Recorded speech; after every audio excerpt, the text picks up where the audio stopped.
안녕하세요, 여러분. 뉴스레터입니다. 뉴스토마토에서 중요한 단독 보도가 터졌습니다. 명태균 녹취록이 보도된 직후인 10월 3일 뉴스토마토의 박형광 기자가 이준석을 만나 명 씨에 대해 인터뷰를 한 내용인데요. 그간 이준석은 방송을 통해 명태균의 녹취록에 대해 완결성이 부족하다며 명 씨의 녹취록을 평가절하하며 김건희를 보호하는 듯한 모습을 보여 명 씨에게 뭔가 약점이 잡혀 있는 게 아닌가 하는 의구심을 받아왔습니다. 이날 인터뷰에는 용산의 비선 권력이 어떻게 암투를 벌여왔는지, 명 씨는 왜 버림받았는지를 추측할 수 있는 내용들이 담겨 있어 파장이 예상됩니다. 한동훈은 용산 독대 이전에 3대 요구를 내걸었습니다. 이 중에 첫 번째가 간신 7인방, 문고리 권력의 정리였습니다. 그만큼 여권 내에서도 이들 문고리 권력의 실체를 잘 알고 있으며 이들이 김건희와 윤석열의 눈과 귀를 가린 채 국정을 농단하고 있는 것에 대한 불만이 크다는 것을 알 수 있습니다. 용산 비선 권력들은 윤 대통령이 당선된 직후 크게 3개 부류를 나누어져 암투를 벌여왔던 것으로 알려져 있습니다. 1. 윤핵관 그룹, 이명태균, 천공, 건진 등등. 3. 동해전기 황하영 사장의 아들 황종호 씨를 비롯한 문고리 권력. 이렇게 3개 그룹의 비선들이 권력의 핵심을 차지하기 위해 암투를 벌여온 것으로 알려져 있습니다. 이 암투에서 먼저 윤핵관 그룹들이 정리되었고 22년 말을 기준으로 문고리 권력들이 명 씨를 비롯한 비선 그룹마저 정리하고 용산을 장악하고 있는 것으로 이준석의 인터뷰를 통해 알 수 있습니다. 문고리 권력의 핵심으로 지목받는 이는 그 유명한 동해 전기 황 사장의 아들인 황종호 씨입니다.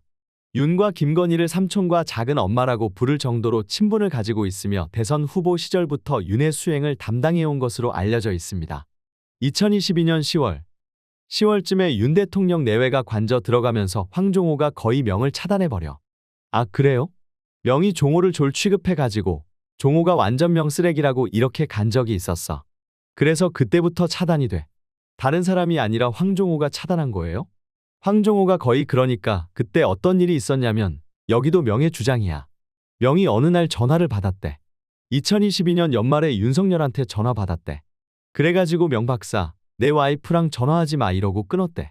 근데 그것의 인풋이 황종호였다고 알고 있는 거야. 아, 어쨌든 황종호가 윤 대통령에게 삼촌 하니까 많이 옆에서 얘기해 줬겠지. 그리고 내가 공교롭게 그 시점에 전혀 다른 이유로 종호하고 모모랑 술을 먹은 적이 있었어. 광화문 어디서. 근데 종호가 그때도 보면은 이제 종호는 자기 주변에 인재 이상한 업자들 쳐내야 된다는 식의 얘기를 하더라고. 약간 그런 거였어. 근데 나는 그래서 명이 2022년 이후에. 그러니까 그 시점이 언제였어요? 보궐 때까지는 괜찮았고 그 이후인 거잖아요. 그렇지, 그 이후지. 그때부터 급격하게 명이랑 대통령 내외와의 친밀함이 끊어져. 그래가지고 나는 몰랐더니만 명이 2022년에 정리되고 난 다음에 2023년에 명을 봐도 그냥 내가 그때 공공랑 놀러 다닐 때니까 가끔 나도 창원 가서 밥이나 먹고 이렇게 했으니까 명이 정보라는 게 거의 없었어. 22년 10월을 전후해서 용산 비서관들이 대거 교체된 적이 있습니다. 대부분 윤핵관들의 추천으로 들어간 보좌관 출신의 인사들로 알려져 있었습니다. 윤핵관 세력들이 1차로 정리가 되고 이후 명 씨를 비롯한 비선 라인들이 다시 정리되었다고 볼 수 있는 지점입니다. 현재는 황종호 행정관을 중심으로 한문고리 권력들이 자신들의 정적을 모두 몰아내고 국정에 깊이 개입해 영향력을 행사하고 있다는 것인데요. 정말 암담한 이야기가 아닐 수 없습니다. 이번 이준석의 인터뷰를 통해 김건희와 용산을 둘러싼 비선 그룹들이 어떻게 암투를 벌여왔는지, 왜 국가가 이토록 망가져 가고 있는 것인지를 알 수 있다고 생각합니다. 이런 와중에도 윤은 여당 의원들이 돌을 던져도 맞고 가겠다라고 말해 국민적 공분을 사고 있습니다. 경찰과 검찰 등 사정기관을 틀어주고 있고 헌재를 자신이 추천한 인사들로 장악하고 있으니 탄핵이 통과돼도 기각시키겠다는 뜻으로 읽히는데요. 김건희와 자신을 위해 국민과의 정면 대결을 선포한 것입니다. 대한민국의 정상화를 위해서 우리가 나서야 할 때입니다. 국민과의 정면 대결을 선포한 것에 대한 대가를 반드시 치르게 하고 국민의 손으로 국가 정상화를 해야 할 시점 아닌가 합니다. 긴 시간 영상 시청에 감사드립니다. 여러분들의 소중한 의견을 댓글에 남겨주십시오. 여러분들의 소중한 의견을 반영해 더 유익한 영상을 만들도록 노력하겠습니다.